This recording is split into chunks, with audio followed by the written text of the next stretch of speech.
코너 노르가즘 정의당 노회찬 원내대표 나오셨습니다. 안녕하십니까? 안녕하십니까? 자, 이슈가 많습니다. 대표님이 좋아할 만한 이슈가 아주 넘쳐나요. 예, 뭐 공장이 좋아할 뭐 주문이 많은 거죠.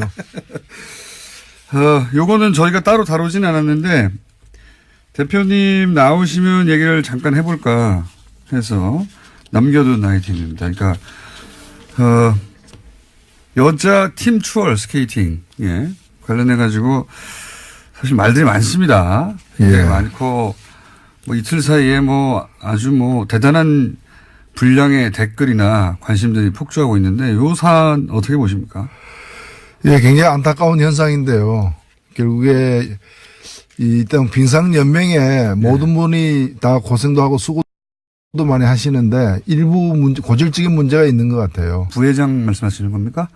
예, 제가 뭐 특징인을 지적하기보다는 실제로 그 노순영 선수 같은 경우에는 연맹의 어떤 그 실수로 행정착오와 실수로 인해 가지고 그 선수촌에서 나왔다가 뭐 뒤늦게 이렇게 복귀를 했거든요. 올림픽 선수 선발하는데 그런 실수가 있다는 건 잘 이해가 안 가죠. 근데 얘기를 들어보면은 그 훈련 과정에서도 거의 뭐 왕따 취급을 이미 됐고. 연맹으로부터 받았고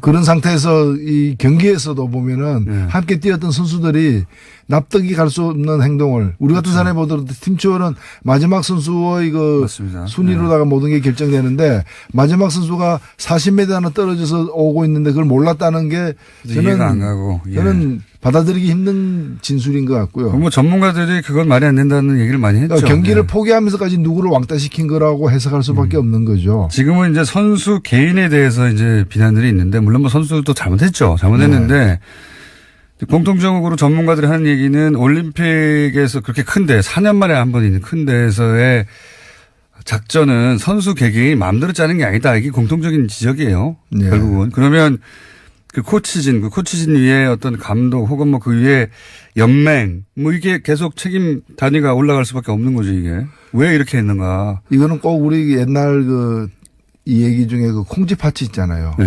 파찌가 콩쥐를 구박하는 거는 파찌의 엄마가 콩쥐를 구박하기 때문에 그걸 따라서 하는 거거든요. 엄마가 용인해 준 거죠. 예, 그러니까 연맹이 이 한 선수를 갖다가 이렇게 차별 대우하고 함부로 다루고 있는 것이 저는 감염이 돼가지고 선수들에게도 전이가 된 게 아닌가 이렇게 보입니다. 그래도 된다고 선수들은 그 시스템 안에 있는 거거든요. 선수 개인이 그 팀이 어떻게 움직일지 혹은 뭐 감독 혹은 뭐 연맹이 어떻게 볼지를 무시하고 할 수가 없잖아요. 경기 끝난 뒤에 혼자서 이 노순영 선수가 울고 있는데 그게 팥쥐도 가지 않고 새엄마도 가지 않고 외국인 옆집에 있는 외국인 코치가 와서 이렇게 격려하고 달래주는 그 장면이 많은 걸 시사하고 있다고 봅니다. 저는 그래서 이제 뭐 당장 눈에 띄는 선수의 비난이 가는데 물론 선수 개개인의 책임도 있지만 이건 결국 그걸 용인은 한 그런 분위기를 만들어준 혹은 그걸 그렇게 해도 된다고 그렇게 느끼게 만든 책임이 빙상연맹에 있다 저는 확실히. 그렇죠. 그리고 스포츠에 무슨 파벌입니까? 그리고 이런 어떤 차별입니까? 전명규 부회장 이름이 계속 거론됩니다. 하필이면 또 삼성 둘째 사위예요. 아 그렇습니까? 모른 척 하시고 그러십니까? 둘째 사위로 알려져 있죠. 물론 뭐 가족관계 저는 개인적으로 모릅니다만 그렇게 알려져 있는 것으로. 그러다 보니까 이제 말들이 많습니다. 막강한 권한을 가진 회장이 거론되지 않고 왜 자꾸 부회장이 거론되는가 생각하실 수 있는데 막강한 백그라운드를 가진 분이죠. 이 이야기는 저는 그런데 올림픽이 끝나고 본격적으로 해보겠다. 그렇죠. 지금은 이제 마지막까지 최선을 다하도록 해야죠. 그러니까요. 저희가 굳이 따로 다루지 않는 이유가 그겁니다. 어쨌든 일단은 올림픽이 끝난 이후에 저희가 이 문제를 본격적으로 한번 다뤄보겠습니다. 요거는 이제 대표님의 전문 분야라고 다룰 수 있습니다. 한국GM. 갑자기 2014년부터 2016년 사이에 엄청난 적자를 쌓으면서 그 전에 흑자였는데. 장사가 안 돼서, 우리 간다? 이러고 나오고 있어요. 그러면서 이제 뭐 기종노조 때문이다, 강성노조 때문이다, 연봉이 높다, 뭐 이런 이유를 갖다 대고 있습니다. 이거 어떻게 보십니까? 전체적으로. 직접 만나셨죠, 어제? 예, 어제 베리앵글 그 해외 사업 사장인데 네. 만나고 저는 정말 베리앵글이 했습니다. 아, 그렇네요. 베리앵글. 예. 어떻게 이름을 또 그렇게 지어서 찾아왔는지. 네. 이분은 뭐 1월 1일자로 부임한 사람인데 네. 이제 문제를 이제 이 수습하고 해결하는 해결사로 이제 온 거예요. 네. 온 건데 사실은 이 주연 문제는 뭐 귀족 노조, 강성 노조 이 얘기는 네. 말도 안 되는 얘기입니다. 말도 안 되는 핑계죠, 사실. 예. 정확히 얘기하면 귀족 경영진. 경영진. 예. 강성 경영진 때문에 생긴 문제예요. 경영진들이 또 이 커다란 적자를 만드는데 크게 기여했다면서요. 그게 여기 한국에 한 200명 정도 와가지고 예. 서울 한남동에 공장은 저 부평에 있는데 인천 부평에 있는데 네. 서울 한남동에 고급 주택에 살면서 5억 내지 10억씩 연봉을 챙겨가면서 예. 그러고 있는 거죠. 그뿐만이 아니라 그리고 거주 지원비도 뭐 월세가 2천만 원, 3천만 원짜리 살았다. 전쟁 위험 수당까지 받고 있다는 거 아니에요. 전쟁 무슨 위험 뭐 수당. DMZ 안에 들어가서 일하고 있는 것도 아닌데. 여기서 까먹은 돈이 엄청나다, 일단. 예, 그 다음에 두 번째로는 그 GM 본사가 한국 이 GM에게 예. 투자를 한 게 아니라 대출을 했어요. 네. 이게 뭐 27억 달러. 이게 우리 돈으로 약 3조가 넘는 어떤 돈인데 이걸 고금리로 해가지고 또 이자를 갖다 받아갖고 최근에도 이 경경난에 시달리고 자본 잠식 상태인데도 올해 요 얼마 안 되는 기간 동안에도 4천억을 갖다가 또 가져갔어요. 그래서 이게 지금 한국 정부에서 문제가 돼가지고 예. 이 한국 GM의 2대 주주는 산업은행입니다. 네. 17%를 현재는 갖고 있는데요. 예. 산업은행에서 작년 말에 이 고금리 문제에 대해서 문제를 제기를 했어요.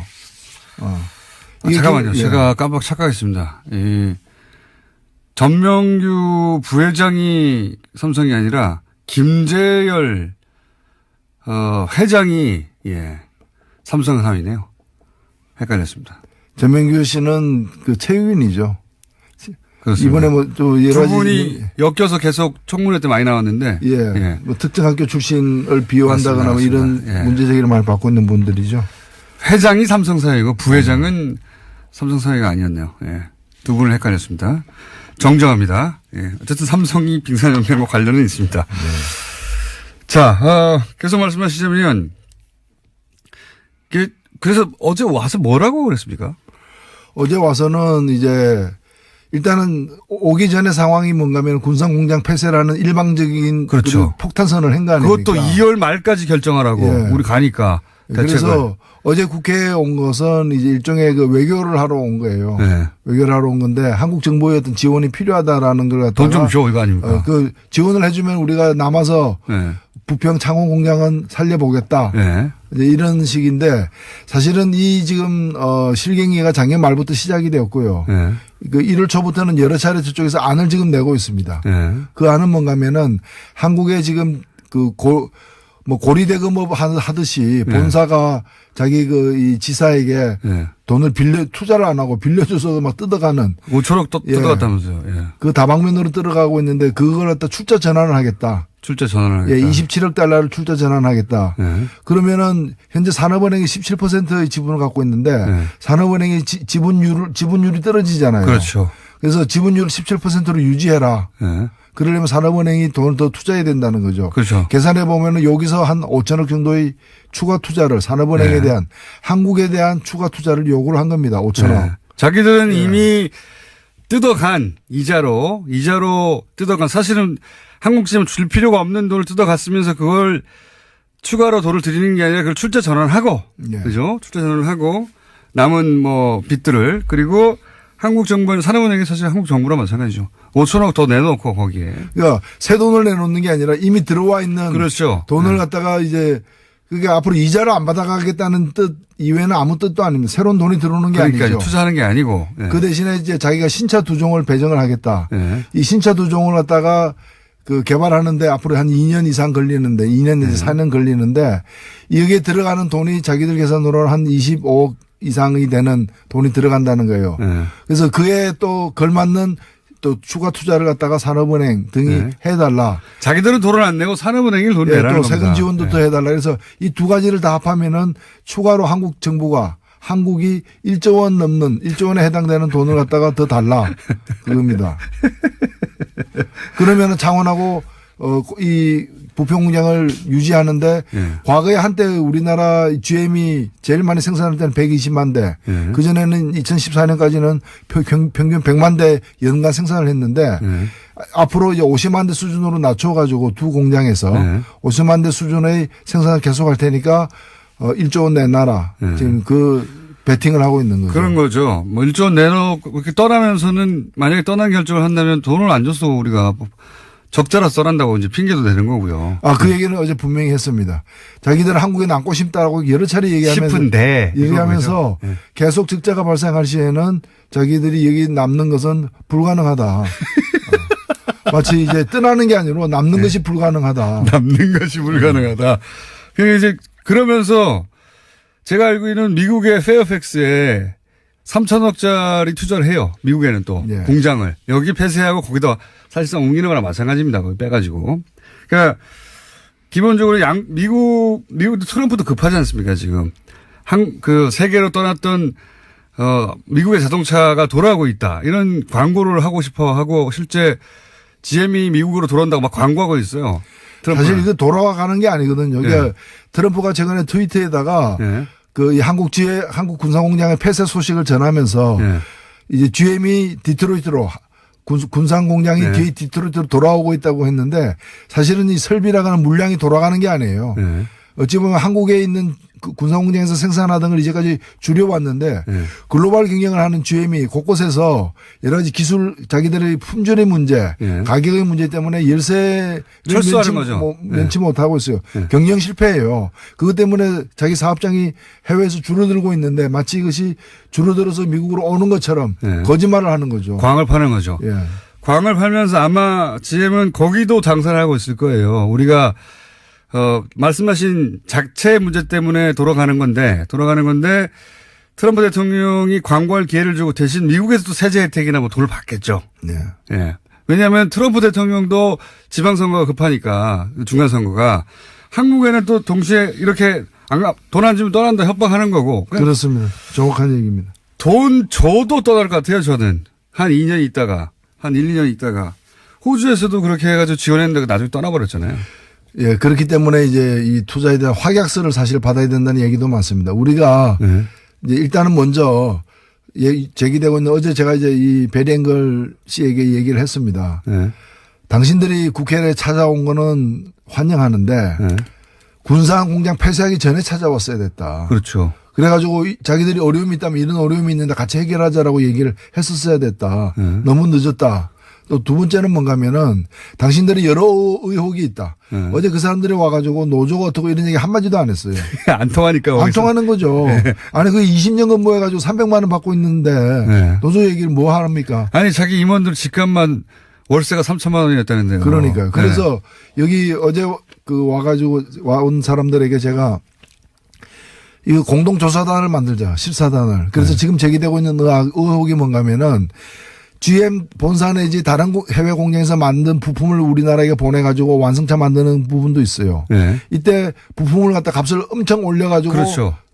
한국 사업장에서 돈을 더 많이 지불하도록 만드는 거. 한국 GM이 손해를 보게 만들고 있죠, 네. 계속. 네. 그다음에 연구개발했다고 기술을 갖다 갖고 오면서 그렇죠. 연구개발하는데 든 돈을 부풀려가지고 뜯어내는. 미국에서 개발하고 있는데 개발비는 우리나라에 든다든가. 네, 그런 그렇죠. 것도 있고요. 네. 그것도 부풀려가지고. 네. 그다음에 이제 고금리 대출. 완전 말이 안 되는 거죠, 진짜 이거. 네. 아니 형제간에 돈 빌려줘 놓고 네. 거기다가 일반인보다 더 많은 그러니까요. 이자를 뜯어내는 그런 식인 거죠. 동생이 은행에서 좋은 조건으로 대출받고 있는데 형이 돈을 빌려주고 고금리로 땡겨가는 거예요. 그러니까 아버지가 아들 대학교 등록금을 내면서 그럼 본인이 아버지가 낼 수 있는 거잖아요. 네. 근데 그렇게 안 하고 빌려주는 형식을 취해야 돼. 그다음에 이걸 고금리로 해가지고 은행보다 더 훨씬 비싸게. 예, 예. 더 비싸게 하는. 그래서 악덕 아버지인 거죠. 악덕 아버지. 그래서 이 아들이 내지 않아도 될 돈을 마구 뜯어가면서 아들을 빚 때문에 얹힌 겁니다, 지금 현재. 그래서 네. 제가 이걸 그래서 여기에다가 적자라고.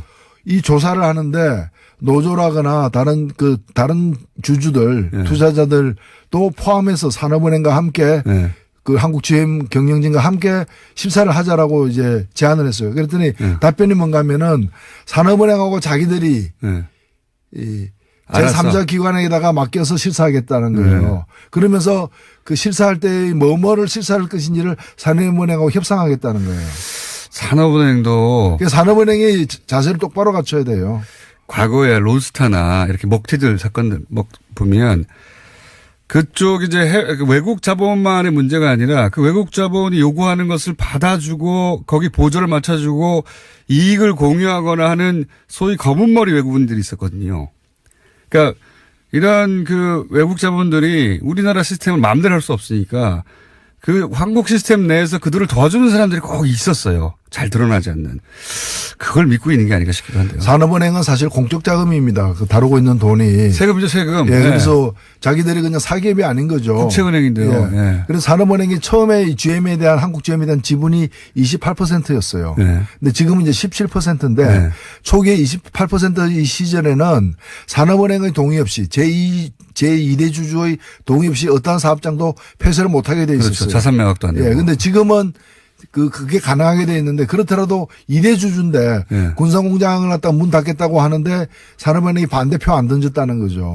기권했다는 거예요. 예, 그러니까 기권했다는 저는 건데 산업은행 사실상 동의했다고 볼 수밖에 없죠. 지난 15년간 한국 GM에 소위 이제 미국 경영진들이 뭔가 구워 삶아 놓은 게 아닌가 특정 담당자들이나 특정 그래서 검은 머리 외국인들이 어딘가 있는 거 아닌가 싶은 의혹이 계속 듭니다. 이렇게 자신있게 배짱을 가지고 튀긴다는 게 그 2대 주주가 어떻게 나올 줄 모른다고 치면 이거 곤란한 거 아닙니까? 그렇죠. 네. 그래서 산업은행도 다급하니까 네. 이 회사 자체가 지금 무너지는 상황이고 무너진다기보다 이게 노조가 돈을 많이 요구해서 무너지는 것이 아니라 노조는 파업 안 할 테니까. 그러니까요. 노조는 떠나지 말라고 하고 있는 거예요. 떠나지 마라. 모든 조건을 받아들이겠다. 네. 임금 동결하겠다. 뭐 하겠다. 벌써 2014년부터 그걸 했어요. 네. 근데 계속해서 물량을 줄이고 경영 실패, 기술 개발 실패 등을 통해서 물량을 갖다가 적자 3조 뭐. 줄여 나가면서 회사가 위험해지니까 작년부터 산업은행도 다급해서 이제 여러 가지 요구를 하기 시작했는데 최근까지 이르도록 저는 산업은행과 그다음에 산자부 등 어떤 예, 우리나라 그 라인들이 계속해서 이제 그 GM 본사에서까지 날라와가지고 이 사람이 지금 베리 앵글이 일주일에 한 번씩 일을 저부터 왔다 그래요 한국에. 네. 본인 말로는 일주일에 한 번씩 와가지고 여러 안을 던졌습니다. 네. 여러 던데 이걸 갖다가 속으로 끙끙 앓으면서 지고서 어쩔 줄 몰라 하면서 이 2달이 지난 겁니다 지금까지. 네. 그리고 이상합니다. 갑자기 뒤통수 맞듯이 군산공장 폐쇄라는 일방적 결정을 얻어맞은 거죠. 뭐 산업은행에 계신 분이나 혹은 그 산자부 쪽에서 억울할 수도 있는데 그런 의혹을 가질 만한 과거의 역사가 있거든요. 그러니까 우려를 할 수밖에 없는 거예요. 누군지는 모르겠는데 혹은 뭐 아예 없을 수도 있지만 그러지 않고서야 이게 뭐 왜 이렇게 됐는가 하는 의혹을 가질 수 있는 거죠 사실. 그래서 일단은 협상을 할 수밖에 없는데 정부가 좀 그 원칙적인 자세로 임해야 된다고 봅니다. 저는 떠난다는 걸 전제하고 떠났을 상황까지도 대비하는 시나리오 꼭 있어야 된다고 봐요. 당연합니다. 그래서 네. 사실 그게 과거에 보면은 예. 프랑스 같은 경우에도 프랑스의 대표적인 자동차 회사가 르노지 않습니까? 네. 르노가 쓰러질 때 국부 유출을 막기 위해서 국영 르노, 네. 르노를 일시적으로 인수를 했어요. 예, 예. 인수를 했다가 정상화시킨 뒤에 다시 민영화시키기도 했는데 만일에 떠나려면 호주처럼 네. 그래 떠나라. 예. 그러니까요. 떠나라 그러면 우리가 이 공장을 갖다 인수해 가지고 다른 어떤 자동차 생산 기지로 만들겠다는 식으로. 호주에서는 결국은 협상 결렬하고 떠나고 전기 자동차 만드는 거 전기자동차 만들었죠. 예. 최근의 일입니다. 바꾼 거거든요. 예. 근데 호주는 그러기 전에 계속해서 호주 정부가 돈을 대주면서 뜯길 만큼 뜯긴 뒤에 당했어요. 예, 사실은 그렇게 전환이 된 거죠. 이게 다른 나라에서 성공 모델을 다시 한국에 적용하는 거거든요. 여러 나라에서 지금 이 짓을 하고 있어요. 그러니까요. GM이 돌아가면서. 그 각국 당국은 사실 갑자기 대량의 그 실업 문제가 생기고 하니까 뻔히 알면서도 조금 더 잡아두고 하면서 그 사이 대책을 세우거나 마음을 돌려보려고 하는 거거든요. 근데 사실 볼모로 잡힌 면이 있어요. 일자리 때문에. 맞습니다. 예. 근데 호주처럼 말이 통하는 나라도 안 봐주지 않습니까? 자기들 뿌리가 같은데 안 봐줘요. 안 봐주고 가는데 우리가 무슨 대단한 인연이 있다고. 그렇기 때문에 저는 이 GM을 다루기 위해서 협상은 네. 해야 되는데 우리도 당근과 채찍을 다 들고 해야 되는 것이고 맞습니다. 그리고 지렛대가 있어야 되기 때문에 그것이 그 경영 악화의 원인이 뭔지에 대해서 그러니까요. 같이 실사를 하자. 그리고 그 한국 GM에 우리가 물을 수 있는 책임이 있는가 법적으로도 네. 굉장히 강력하게 연구해 봐야 된다고 봅니다. 한국 GM이 물론 이미 걔네들의 어떤 변호사를 통해서 왜냐하면 오랫동안 진행된 계획이니까요. 다른 나라에서 빠져나올 때 법률 검토를 다 하고 나왔듯이 여기도 법률 검토를 많이 돼 있겠지만 우리도 최고의 그 법률진을 투입해 가지고 GM의 책임을 물 수 있는 게 뭔지 GM이 그냥 떠나면 안 되는 방식 어떤 뭐 문제점을 막 찾아야 된다 봅니다. 저는 거기 돈을 한국에서 뜯어갈 때 문제점이라든가 그건 사실 굉장히 많습니다. 이제까지 국회에서도 그 네. 부분과 관련해 가지고 GM 한국 사장, 예. 가스M 사장을 갖다가 증인으로 작년 국감에서도 예. 채택하려고 했던 이유가 바로 그 문제예요. 예. 근데 그때 일부 언론들이 열심히 하는 기업들을 왜 국감에 불러 세우냐. 그 언론들을 조사해야 되고요, 다시. 이것도 오랫동안 우리나라에서 들어왔다가 빠져나가는 해외 자본들이 해왔던 패턴이 있고 그때마다 그런 해외 자본들을 도와준 국내 세력이 있는데 이번에 아주 제대로 밝혀내야 된다. 그렇죠. 이게 지금 사실 전형적인 먹튀에 해당됩니다. 전형적이죠. 네, 먹고 튀는데 그냥 튀지 않고 먹고 이제 튀어야 될 상황에 밥상 한 번 더 차려달라. 그렇죠. 마저 먹겠다. 예. 한 번 더 먹겠다. 이제 그런 그렇죠. 기세로 지금 덤벼들고 있는 측면이 있습니다. 내가 떠나면 니네 어렵잖아. 그 좀 더 줘, 뭐라도. 그래서 요거 먹으면은 안 떠날 거야. 그럼 안 떠난다니까. 그래 놓고 조금 있다가 너무 어려워져서 이만 저는 갑니다. 그러고 확 가버리죠. 네, 호주에서 그랬으니까 이제 여기서도 할 수가 있죠. 그래서 우리 정부 사실 그게 모르는 게 아닐 텐데도 이게 이제 무슨 실업 대책이나 뭐 후발 이 대응 대책을 세우고 나서 뭘 협상을 해야 되는데 그런 시간을 안 주려고 2월 말까지 하라고 하는 거죠, 지금. 네. 예. 그래서 이제 정부가 여기 막 딸려가면서 그래 일단 돈 줄 테니까 가만히 있어. 남아줘. 이런 태도로는 이거 해결이 안 된다고. 돈 뜯기고 또 도망간다. 예. 그리고 2월 말까지면 기존에 자기들 빌려준 돈의 상당 부분을 또 갚아야 되는 만기이기도 합니다. 그러니까요. 예, 딱 맞춰가지고. 그러니까 이제 자기들도 차마 그렇게 하기에는 속보이니까. 속보이니까 이제 2월 말까지 같이 처리하자라고 이제 하는 거죠. 이 GM 건을 GM 편을 드는 만약에 언론이 있으면은 주시하십시오. 이건 말이 안 되는 거거든요. 이건 보수나 진보를 떠나서 완전 먹튀예요. 그리고 그렇죠. 우리나라가 최초가 아니라 그런 연구 사례가 너무 많이 있어요. 해외에서 똑같은 패턴이에요. 여기서 GM을 편든다든가 눈여겨봐야 됩니다. 글로벌 호구가 되겠다는 거죠. 단순히 호구가 되겠다는 게 아니라 뭔가 이해관계가 연결돼 있다든가 그렇지 않은 곳에 그럴 수 없는 거거든요. 여기 대해서 갑자기 이런 말도 합니다. 보수 진영에서는 거 봐라. 이게 이제 그동안 뭐 했냐. 이건 진짜 말도 안 된다고 보고. 그동안 뭐 했냐는 박근혜 전 대통령 시절에 대부분 일어나는 일들이에요. 이 적자가. 그 말은 말이 안 되는데 이런 얘기 하지 않습니까? 이런 식의 뭐 GM 경우도 포함하여 미국 쪽에서 오늘 계속 통상 압박이 있지 않습니까? 네. 이게 이제 동맹, 예? 트럼프가 통상에서는 동맹 없다, 무역에서는 동맹 없다고 하는데 그 이유를 우리 보수에서는 우리가 미국하고 북한 문제 보조를 잘 못 맞춰가지고 지금 미국이 심통이 나서 그런다는 식으로 공격하거든요. 이 공격은 들어보셨어요? 그렇기 때문에 우리가 이거 정경을 분리해가지고 정치는 안보, 외교 안보는 외교 안보고 네. 그다음에 경제는 경제대로 풀겠다. 네. 그 얘기는 뭔가 하면 외교 안보상 동맹이지만 네. 경제에서는 우리를 동맹 취급 안 하고 있으니까. 그렇죠. 안 한다고 했으니까. 안 하고 있으니까 우리도 그러면은 같은 방식으로 대하겠다. 그렇죠. 그렇게 나오고 있는 건데. 그리고 잘하는 거예요. 네. 왜냐하면 일본 같은 경우에는 이번에 철강 문제만 하더라도 일본은 규제에서 뺐습니다. 네. 근데 왜 우리는 규제 대상이에요? 그럼 그 논리, 보수의 논리는 뭔가 하면 경제도 동맹이라는 건데 네. 그 논리라면은 일본은 미국의 동맹이지만 한국은 동맹이 미국의 아니라는 동맹 거죠. 취급 못 받고 있는 거예요. 그러니까요. 화는 우리가 내야죠. 화를 우리가 내야 되는데 당연히 그래야 되는데 그게 당연한 건데 이제 미국이 하는 일은 무조건 옳다고 전제하고 시작하니까 혹은 받아들여야 된다고 전제하고 시작하니까. 그거야말로 머슴의식이죠. 머슴의식. 종주국이 하는데 하에 따라서 해야지 왜 고개를 빳빳이 쳐드느냐 이 얘기죠. 아니, 저 정주국에서, 통상은 동맹 아니니까 일단 제대로 싸워보자고 이렇게 나오는데, 아닙니다. 우리는 동맹입니다. 원하시는 대로 하십시오. 이거밖에 없잖아요. 그렇죠. 보수의 선택은. 그러니까 지금 정부가 잘못해가지고 승질이 나니까 동맹 아니라고 하는 거다. 이런 식으로 대응하는. 말도 안 그러니까 되는 저는 소리인데. 홍준표 대표 뭐 하는지 모르겠어요. 이럴 때 미국 가야 되는 거예요. 이럴 때 야당답게 미국 가가지고 여당은 그 국가 간의 관계가 있기 때문에 함부로 못하는 얘기를 여기서 해야 되는 거예요. 당신들 동맹인데 왜 이러느냐. 그러니까요. 일본은 철강 봐주고 왜 우리는 철강에서 혹독한 과세를 하려고 그러느냐. 국고랑 동맹을 계속 지켜왔는데. 예. 예? 그 얘기를 해야지 그냥 가서 뭐 한핵 줍시오 이런 핵국을 할 게 아니라는 거죠. 한핵 줍시오. 저는 이 보수의 논리가 말도 안 된다고 생각하는데 이걸 은밀히 했으면 또 모르겠어요. 대놓고 말하잖아요. 동맹 아니라고 경제에서는.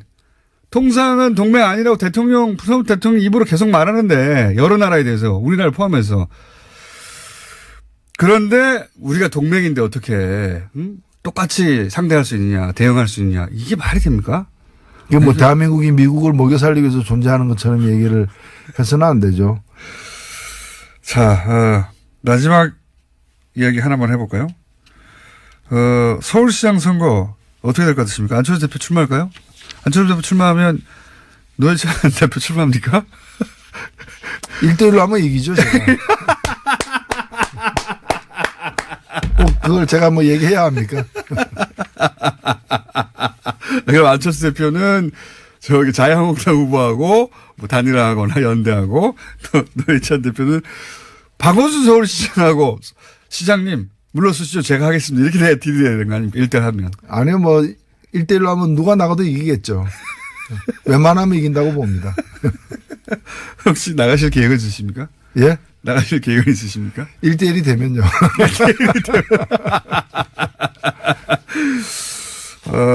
서울시장 되시면 재밌을 것 같아요. 서울시장 되셔도, 예, 여기 고정 출연해 주십시오. 오늘 여기까지 하겠습니다. 정의당의 노회찬 원내대표였습니다. 감사합니다. 여기가 서울시장 산하에 있죠? 그렇죠. 사람입니다. 예. 없애지 말아주세요. 자, 감사합니다. 네, 감사합니다.